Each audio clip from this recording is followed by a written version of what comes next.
Today, lawmakers heard pleas from nurses on the front lines in the COVID-19 battle. They say they still don't have enough personal protective equipment. It was the first hearing of a new legislative committee designed to monitor the state's COVID response. Minnesota has more than 17,000 positive COVID-19 cases, and more than 1,900 of those cases are healthcare workers. As Esme Murphy reports, nurses are fearful that one of their own could lose their life to the virus. President of the Minnesota Nurses Association described caring for a fellow nurse with COVID. Praying every moment that I took care of this person, that they would make it out alive. Thank God they did.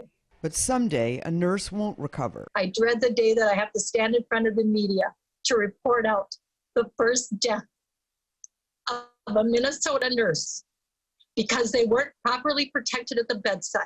Nurse after nurse told Speaker Melissa Hortman and other legislators that they are using the same PPE over and over. This would have been something that would have gotten us disciplined in the past and potentially lose our license. Some legislators voiced frustration that despite some $400 million from the legislature and a state dashboard that shows an adequate supply, Minnesota nurses still don't have what they need. There's not a storeroom of PPE at these hospitals that the management is hiding from you, I'm certain, right? So they don't have it.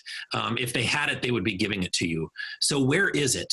The Minnesota Hospital Association says that some shipments of PPE have been diverted and that hospitals have improvised the best they can, even buying rain ponchos when gowns were in short supply. According to the experts, a rain poncho actually protects employees pretty darn well. Nobody had really thought of using a rain poncho instead of a gown. On their daily briefing call, state officials were asked about PPE. They said it's up to individual hospitals to allocate PPE, but they did acknowledge that the standards for reusing PPE are being adjusted, in part because of supply chain problems and in part because of the enormous amount of PPE this virus requires.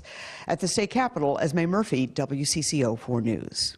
North Memorial Hospital was one of the hospitals mentioned in today's hearing. North Memorial released a statement saying they are, quote, following CDC guidelines for PPE conservation.